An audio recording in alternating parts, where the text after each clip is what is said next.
tweet for our Rabbi Rachel.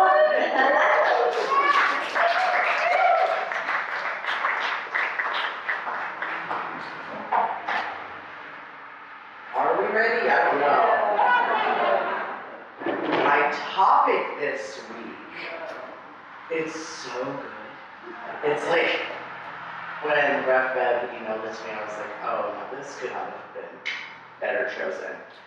My topic this week is question everything.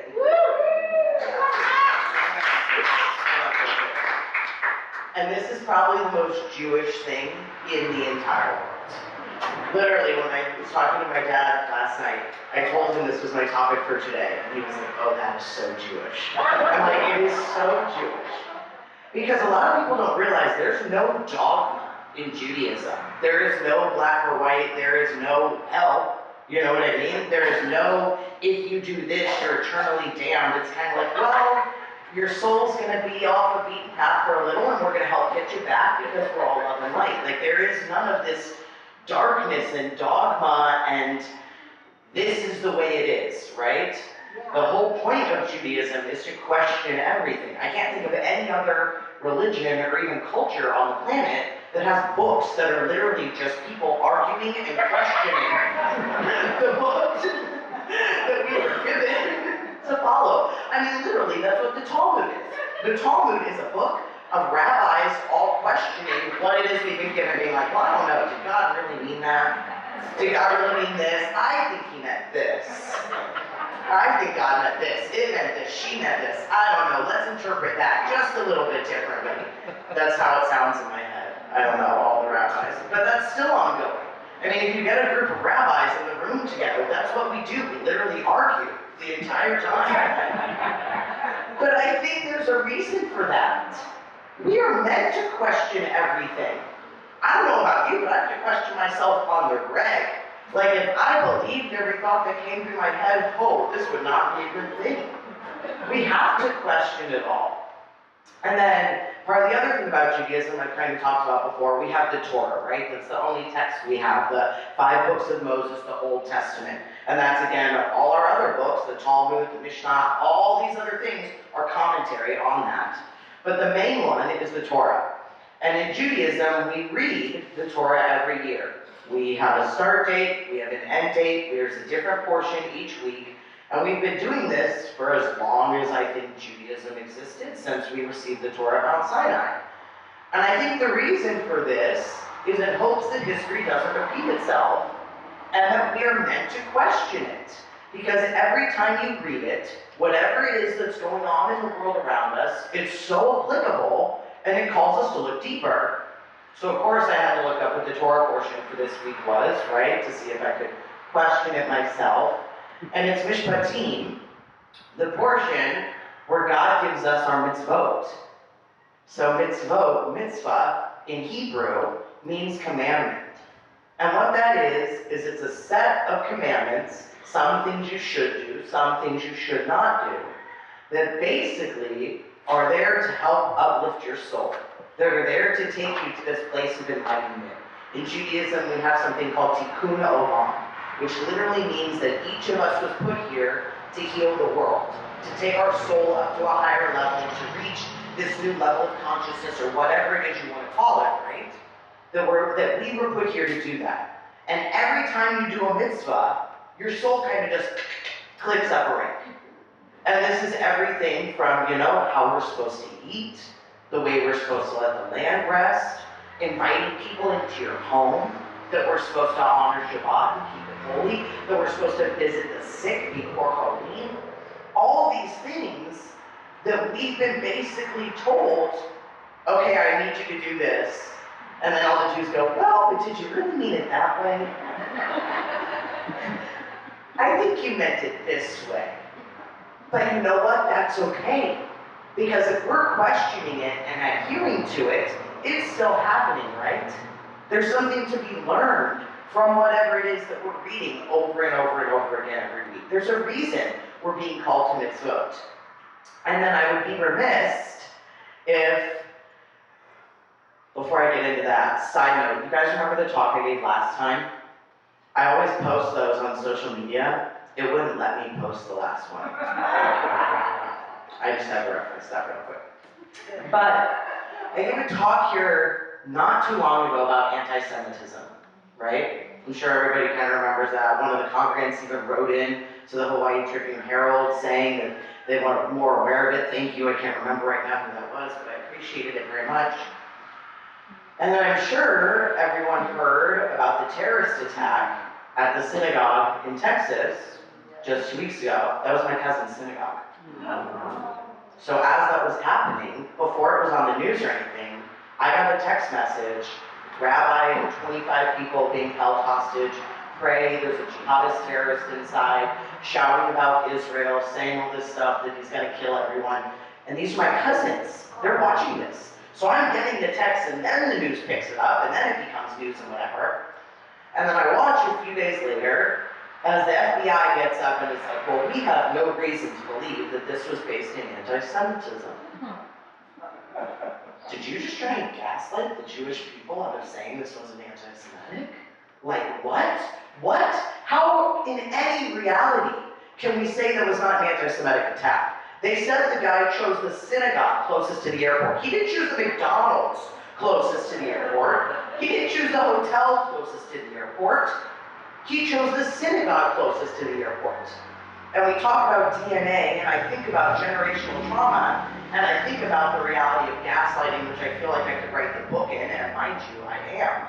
But there is something about, I really am, but there's something about indigenous cultures, other cultures all over the planet, being gaslit on an ongoing basis by those around us that what it is that happened to us is not real, and going, oh, that's all in your head.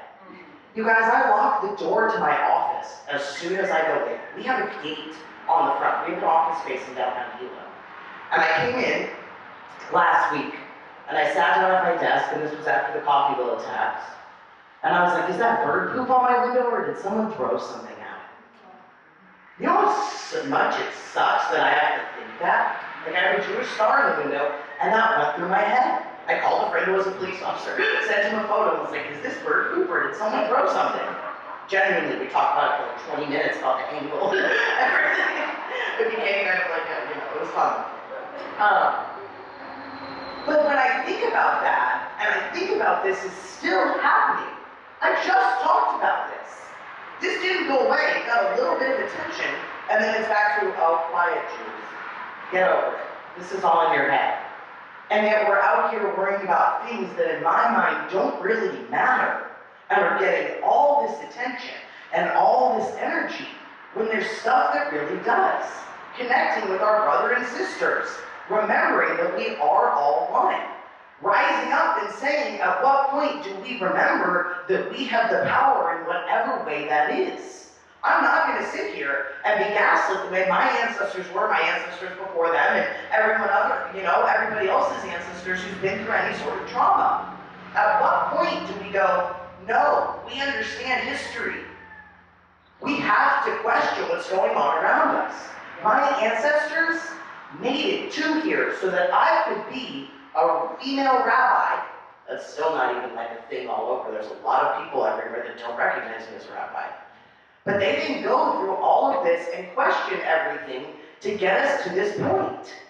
For nothing. I would not be here right now if my grandmother was an original suffragette, marching in the middle of Missouri for my right to vote. I would not be here right now if she didn't become the first female stockbroker in the state at a time when women didn't have jobs like that because she was supposed to be home taking care of my mom and her brother.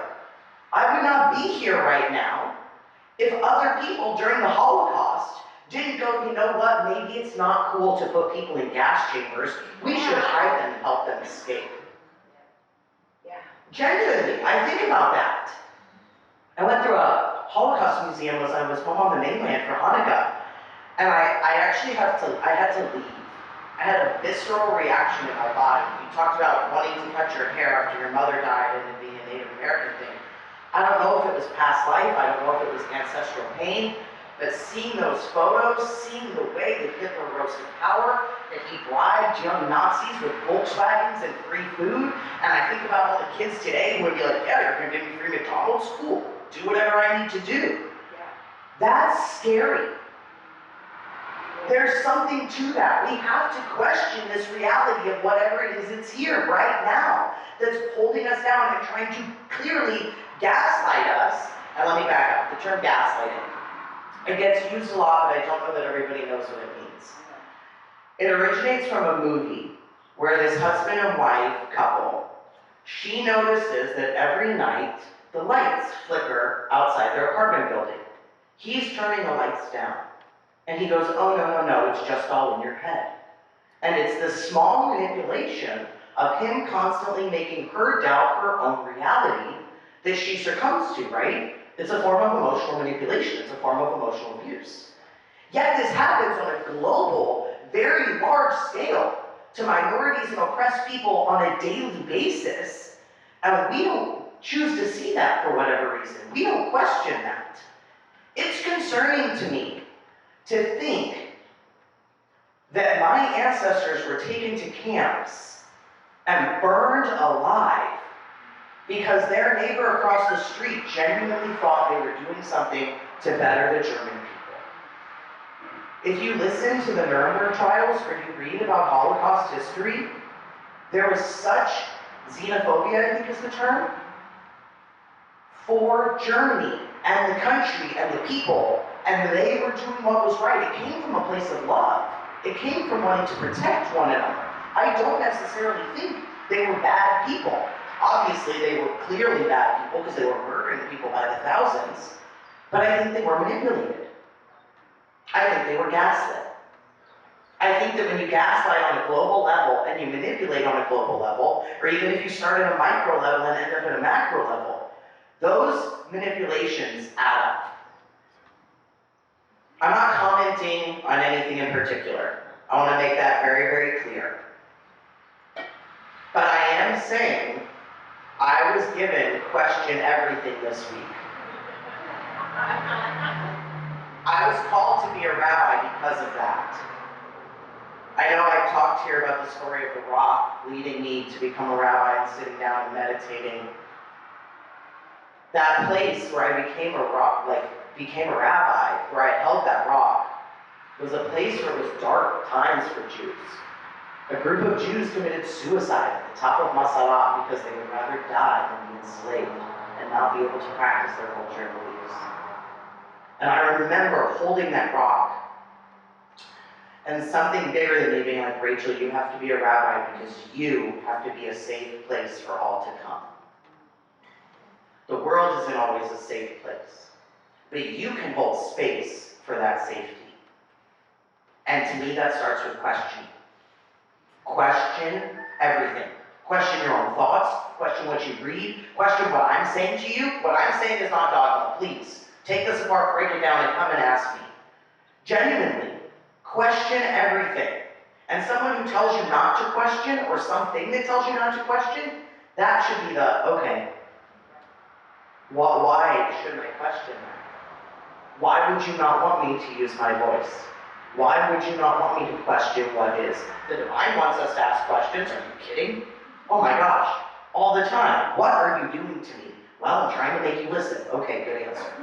Right? These are conversations with Rabbi Rachel. You give us what we can handle. I can handle more? Cool, thank you. Okay.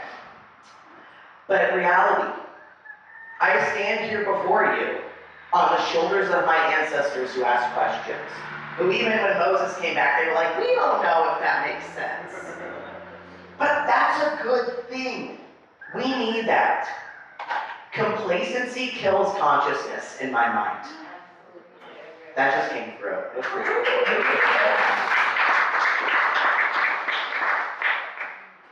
So question everything. I think that's pretty clear. I think that you guys get where I'm going.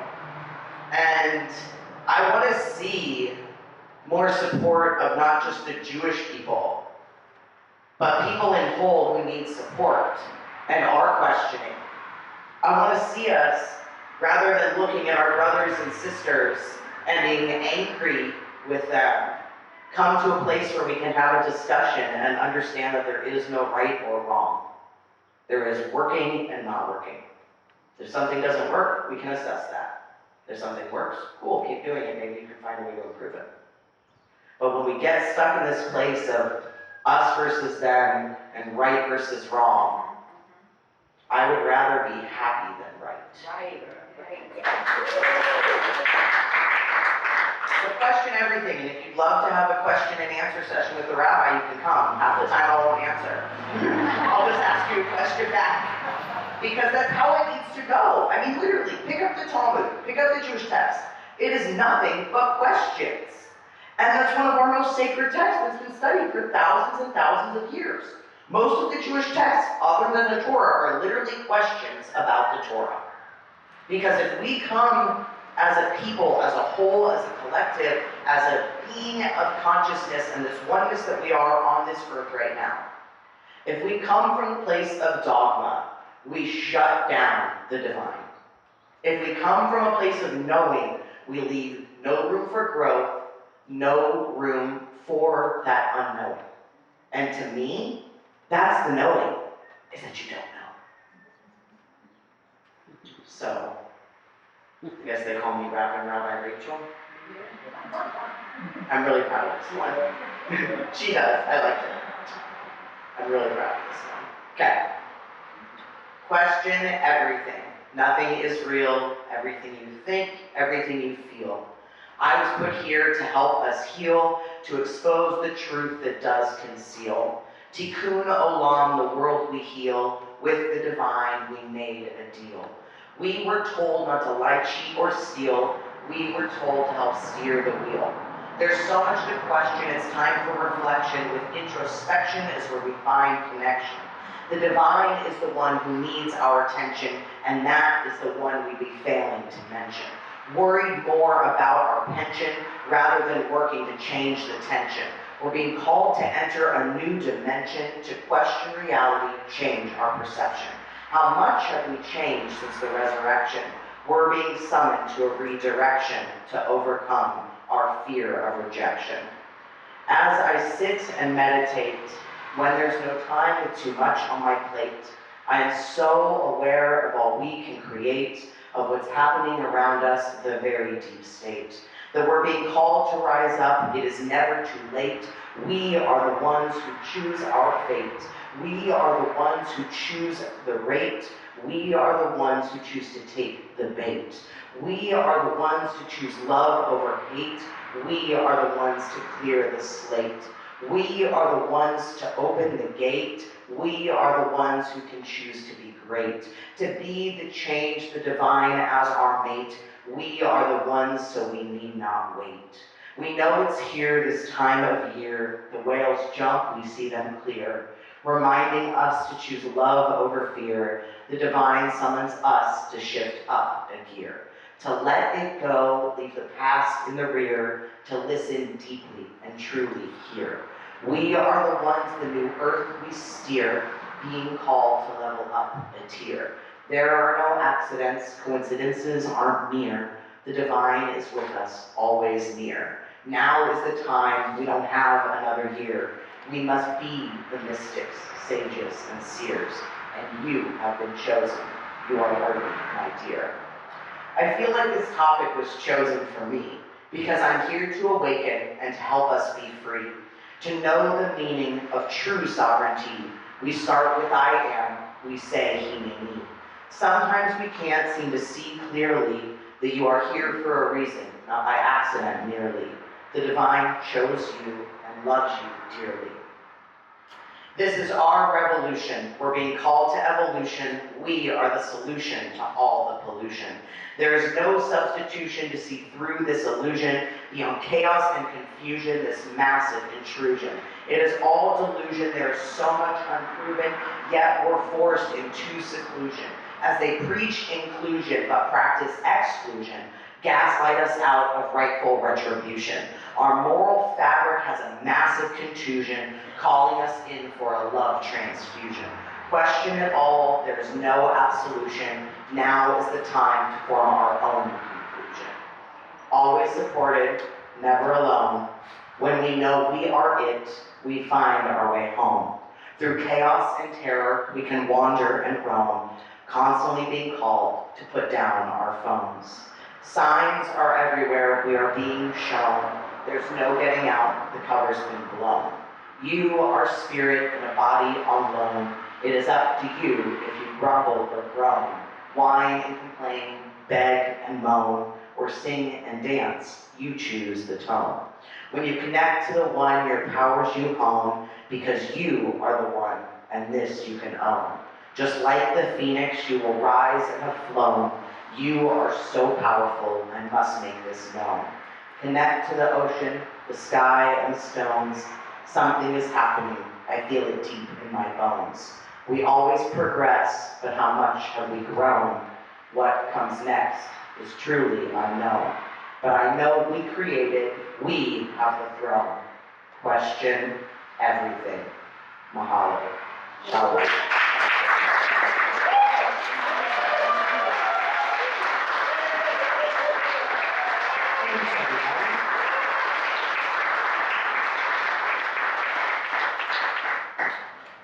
Wow. The thought that all this time this has been going on, that Jewish people thought like that is so cool. It's like radical. But it's not. All right.